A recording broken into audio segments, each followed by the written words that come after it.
Olá pessoal, estou aqui com vocês para mais uma das nossas aulas de física e hoje nós vamos falar da eletrização e da força eletrostática.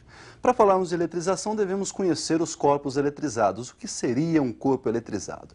Olha comigo então um corpo neutro, um corpo eletrizado positivamente e um corpo eletrizado negativamente.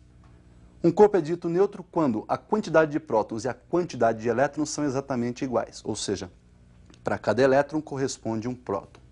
Se esse corpo perde elétrons, então ele passa a ter aí uma quantidade de prótons maior do que a quantidade de elétrons. E nós dizemos então que ele está eletrizado positivamente.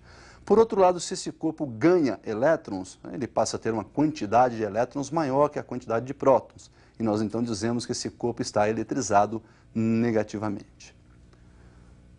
Muito bem, esses processos de eletrização que nós vamos ver hoje, se aplicam na prática e hoje nós vamos falar de três processos. O processo de eletrização por atrito, eletrização por contato e eletrização por indução. Vamos começar então com a eletrização por atrito, aquela que você pega dois corpos, esfrega um no outro e nesse esfrega-esfrega você tem um corpo perdendo elétrons e outro corpo recebendo elétrons. Então observem aí na tela a eletrização por atrito. Nós vamos pegar aí um bastão de vidro, um pedaço de seda e nós vamos esfregar essa seda no vidro. Conforme então nós vamos fazendo este atrito, esfregando a seda no vidro, nós vamos perceber que esse vidro vai perder elétrons, portanto ele vai se eletrizar positivamente, e a seda vai receber elétrons, portanto ela vai se eletrizar negativamente. Então nós vimos aí a eletrização entre o vidro e a seda. E sempre aquela pergunta, será que o vidro só vai perder elétrons? E a seda só vai ganhar? Na verdade, existe uma hierarquia de quem cede e de quem recebe esses elétrons. Existe aí uma série chamada série triboelétrica. Observem comigo, então, uma parte dessa série. Então, nós temos aí a série triboelétrica com alguns elementos, pele de coelho, vidro, mica, lã, pele de gato e assim por diante. Quando você atrita dois elementos dessa série, o de cima sempre fica positivo, o de baixo sempre fica negativo. Por exemplo, quando nós fizemos o atrito entre o vidro e a seda, olha lá, o vidro está lá em cima, a seda lá embaixo. O vidro ficou positivo, a seda ficou negativa. Bom, pessoal, essa série triboelétrica, então, é muito importante, mas você não precisa memorizar isso aí. Você precisa, sim, de saber dois elementos dessa série, que é o vidro, um elemento que está lá em cima na série, e o ebonite, que está lá embaixo. Normalmente, nos vestibulares, aparecem um atrito entre vidro e algum outro elemento, ebonite e algum outro elemento. Como o vidro está muito em cima, e o ebonite está muito embaixo, normalmente eles atritam aí o vidro com algum elemento entre ele e o ebonite com também algum elemento entre ele e o vidro. Então, normalmente, quando é vidro e alguma coisa, o vidro você vai lembrar que fica positivo e esse outro elemento vai ficar, então, negativo. E assim também procede lá para o ebonite. Ebonite sempre, quando atritado com outro elemento acima, aí vai ficar negativo e o outro elemento positivo. A não ser, então, que lá no vestibular também ele te dê um pedaço, uma parte dessa série, e aí você então deve lembrar que o elemento que está em cima sempre positivo, o elemento que está embaixo sempre negativo no atrito. Muito bem, um segundo processo de eletrização que nós temos é a eletrização por contato. No contato, normalmente, você vai ter lá um corpo neutro e um outro corpo eletrizado. E quando você faz o contato, vai ocorrer aí uma troca de cargas e nós vamos ter aí a eletrização. Na verdade, não seria bem uma troca, porque o corpo que está neutro vai receber ou perder elétrons para o corpo que está eletrizado. Vamos observar então comigo aí uma eletrização por contato. Nós temos aí dois corpos, uma esferinha e um cubo, e nós vamos aproximar um do outro e fazer o contato. Percebam então que a esfera está eletrizada positivamente e o nosso cubo está inicialmente neutro. Quando nós fazemos o contato entre cubo e nossa esfera, por ela estar carregada positivamente, ela está precisando de elétrons, está faltando elétrons na esfera. E, obviamente, aqueles elétrons livres desse nosso cubo vão se transportar, vão pular para essa nossa esferinha, para os átomos dessa nossa esferinha aí. Muito bem, quando você separa esses dois corpos, percebam então que por perder elétrons, o cubo também ficou eletrizado positivamente. Então nós temos aí o corpo que já estava eletrizado continua com a carga de mesmo sinal, e o corpo que agora se eletrizou, no caso o nosso cubo, também se eletriza com a carga do mesmo sinal da esfera. Olha lá, então nós vimos aí, pessoal, aquela eletrização por contato, vimos que as cargas vão ficar com os mesmos sinais, né? Os corpos se eletrizam com cargas de sinais iguais, porém as intensidades não serão iguais, porque esses corpos são diferentes, né?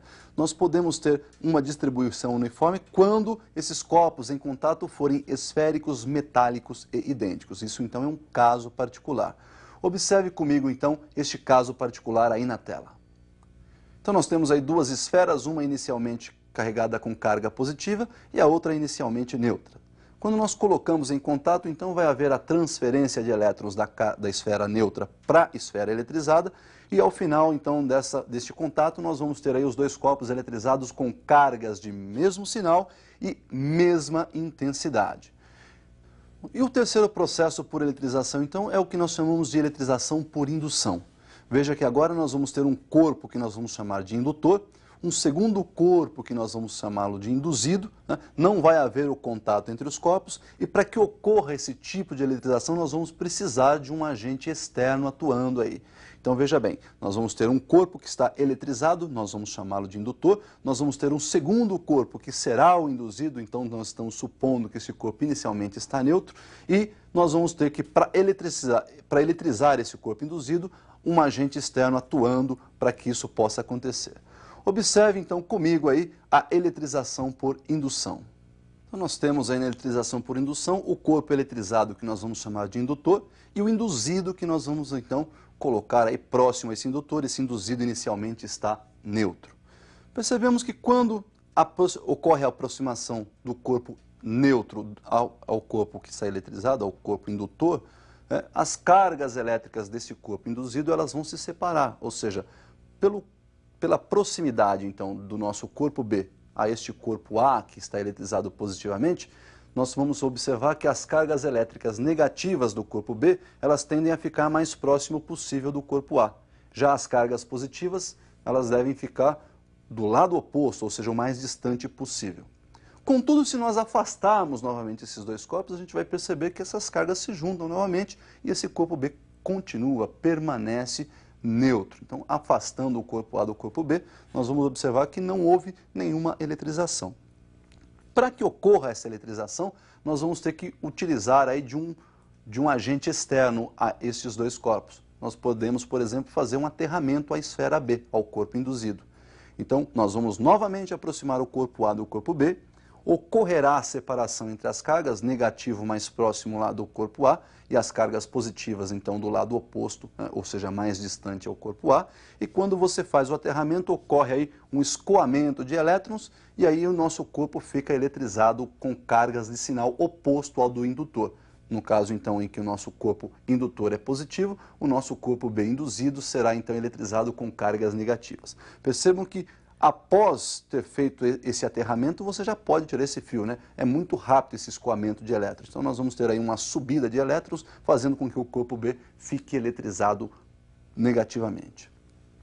Então, para que você não esqueça, nós temos aí três processos. Lá no atrito, quando você atrita, os corpos se eletrizam com cargas de sinais opostos e com mesma intensidade. Se um corpo perde 10 elétrons, o outro corpo recebeu 10 elétrons. No contato, ele se eletriza com cargas de mesmos sinais. Essas cargas não necessariamente devem ser iguais, no caso então que os corpos são diferentes, só vão ser iguais quando os corpos forem esféricos, metálicos e idênticos. E aí na indução nós vamos ter então os corpos também eletrizados com cargas de sinais opostos e a gente já sabe, né? Nós não sabemos qual é a quantidade de cargas porque houve agente externo atuando aí para que ocorresse o escoamento de elétrons. Então observem essa relação aí do indutor induzido em termos de cargas de sinais positivo e negativo. Olhem na tela. Olha aí, se o indutor então for negativo, o nosso induzido vai se eletrizar com carga positiva. Por outro lado, se o indutor for positivo, o nosso induzido então se eletriza com cargas de sinal negativo. Uma vez que então nós conhecemos agora os processos de eletrização, quando os corpos estão eletrizados, eles podem se atrair ou se repelir. Pode ocorrer uma atração entre corpos eletrizados com cargas de sinais opostos, isso nós já sabemos, e pode haver uma repulsão entre corpos eletrizados com cargas de mesmo sinal. Então, quando nós aproximamos um corpo A de um corpo B, dependendo da sinalização das cargas desses corpos, eles podem se atrair ou se repelir. A força com que eles se atraem ou com que eles se repelem pode ser determinada por uma lei que foi estabelecida por Coulomb. Então nós vamos observar como é a lei de Coulomb, essa lei que determina a força eletrostática entre dois corpos eletrizados. Observe comigo aí na tela então a lei de Coulomb. Nós temos aí duas esferas, nesse momento aí as duas estão eletrizadas com cargas e sinais iguais, cargas positivas, e nós colocamos essas cargas inicialmente a uma distância d uma da outra. Nós sabemos que cargas de mesmos sinais vão sofrer uma repulsão, né? E pela lei da ação e reação, a força elétrica que a primeira carga exerce na segunda é exatamente igual à força elétrica que a segunda carga exerce na primeira. E essas forças então devem ter a mesma intensidade, mesma direção e sentidos opostos. Segundo o nosso amigo Coulomb, estabelece em sua lei que esta força eletrostática entre essas cargas é dada pelo produto de K0, que é uma constante eletrostática do meio. Nós consideramos então que inicialmente elas estão colocadas no vácuo, o K0 então é a constante eletrostática do vácuo, ainda diretamente proporcional ao módulo do produto das cargas e inversamente proporcional ao quadrado da distância que separa essas duas cargas. Então nós temos aí que o módulo da força eletrostática, ou o módulo da força elétrica, é dada por K0. Esse K0 está multiplicando aí o módulo do produto das cargas e esse produto está sendo dividido aí pelo quadrado da distância que separa essas duas cargas. Então, para o vácuo, K0, que é a constante eletrostática, é igual a 9,10 elevado a nona Newton vezes metros quadrados, dividido aí por Coulomb ao quadrado. Então nós vimos aí a definição da lei de Coulomb, que nos proporciona calcular a força eletrostática, né, através aí dessa equação, força igual K0, constante eletrostática, multiplicado aí pelas cargas em módulo e dividido pelo quadrado da distância. Como é que a gente vai relacionar isso aí no gráfico? Vamos fazer então a relação entre força e distância no gráfico. Observe então como fica a curva que representa essa equação do Coulomb, da lei de Coulomb. Olha lá, nós temos na vertical aí, então o eixo que representa a força eletrostática ou a força elétrica, na horizontal o eixo que representa a distância entre as cargas, e nós percebemos que a força é inversamente proporcional ao quadrado da distância. Portanto, quanto maior a força, menor a distância. Conforme a força vai diminuindo, essa distância vai aumentando. E nós temos aí então uma curva característica de relação inversamente proporcional, que é uma hipérbole. Nesse caso a hipérbole é cúbica, porque lá na equação nós temos força eletrostática inversamente proporcional ao quadrado da distância. E aí no gráfico aparece força eletrostática em relação à distância. Bom pessoal, então com relação à eletrização era isso que nós tínhamos para ver, né? Espero que você tenha aproveitado bem esse nosso encontro de hoje. E bons estudos até o nosso próximo encontro.